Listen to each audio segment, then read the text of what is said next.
Hello and welcome back to the channel. Today, in this video, we are going to discuss about systems of linear equations. This topic forms the foundation of linear algebra and has extensive applications across mathematics, engineering, physics, economics, and computer science. In this video, we will be covering four essential topics related to systems of linear equations. First, we will discuss the existence of solutions, understanding when systems have unique solutions, infinitely many solutions, or no solutions at all. Secondly, then we will move towards to Gauss elimination method and its computational effort. Third, we will explore the concept of pivoting, a crucial technique for ensuring numerical stability in our calculations.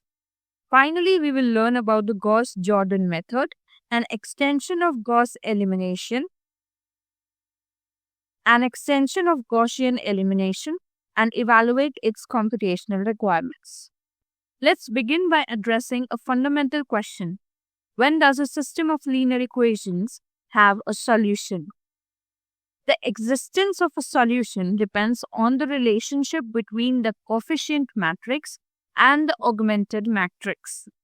Recall that if we have a system AX equals B, where A is a coefficient matrix and B is a vector of constants, then we can form an augmented matrix A by B. According to the Raoult-Capellé theorem, a system has at least one solution if and only if the rank of coefficient matrix equals the rank of augmented matrix. If this rank equals the number of unknowns, we have a unique solution. If the rank is less than the number of unknowns, but equal to the rank of the augmented matrix, we have infinitely many solutions. If the ranks differ, the system is inconsistent, meaning there are no solutions. Understanding these conditions provide us with theoretical foundation we need before delving into computational methods. Now let's turn our attention to the Gaussian elimination method, which is a direct method for solving systems of linear equations. This approach operates in two distinct phases. First, we perform forward elimination to transform our system into an upper triangular matrix. This means we eliminate variables below the main diagonal, working systematically through the matrix. Once we have upper triangular system, we apply back substitution, where we solve the unknowns starting from the last equation and working our way upward. This two-step process is both elegant and powerful, allowing us to solve complex systems of equations in a methodical manner. The beauty of Gaussian elimination lies in its systematic approach to simplify what might initially appear to be an intimidating system of equations. Now let's look at the computational effort.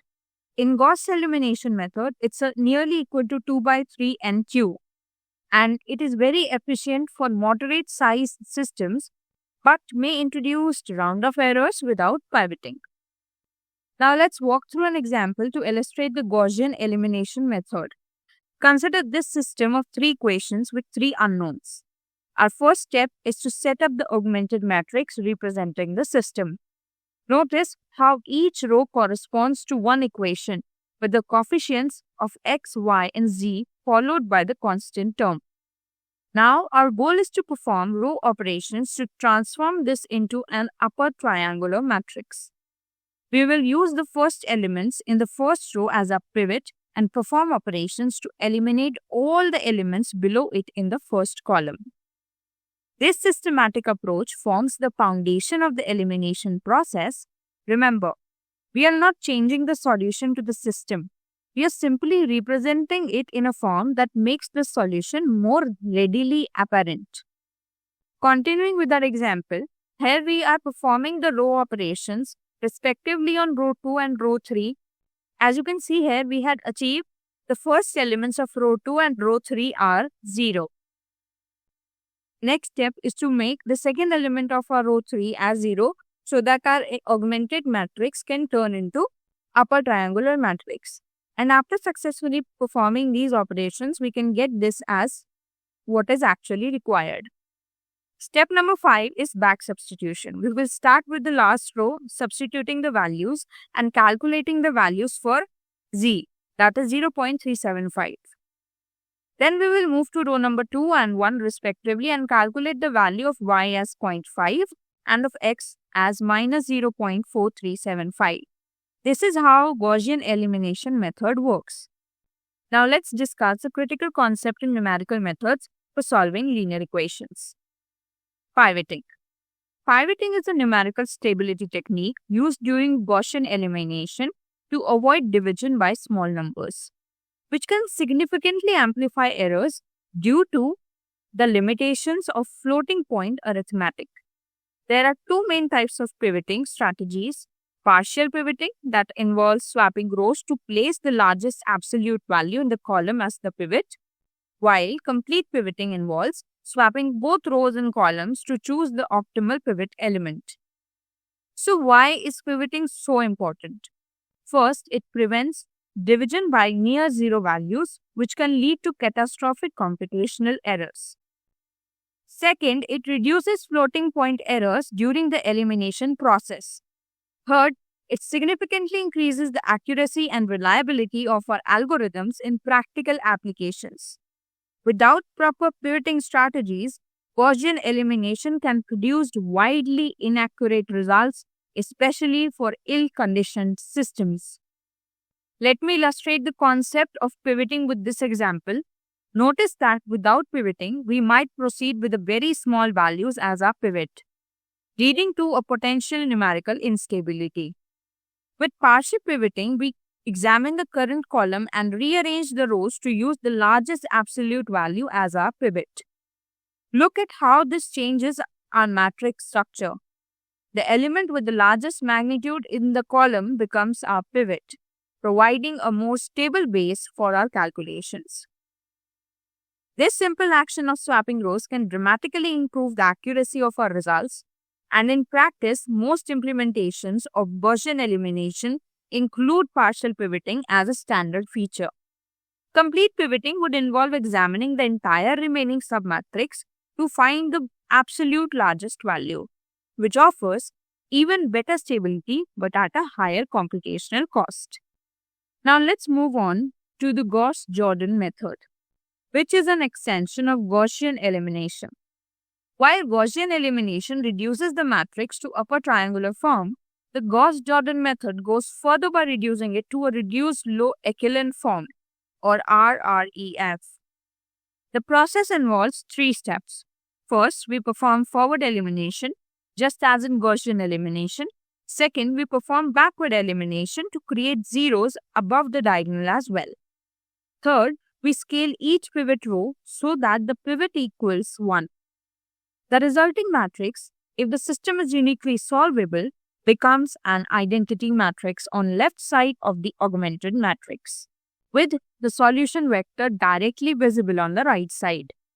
This means we can read off the solutions immediately without needing a separate back substitution step. The Gauss-Jordan method is particularly useful when we need the inverse of a matrix, as the same row operations can be applied to an identity matrix to produce an inverse.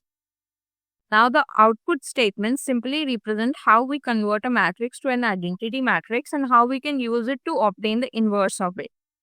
And the computational effort for Gauss-Jordan method is higher than Gauss elimination, that is approximately O(n)(q). This increased computational cost is the trade-off for obtaining the solution directly without back substitution. And the method is particularly valuable when solving multiple systems with the same coefficient matrix, but different right-hand sides, as the transformed matrix can be reused. It's also essential for computing matrix inverses, which are critical in many advanced applications of linear algebra. Now let's walk through an example of Gauss-Jordan method.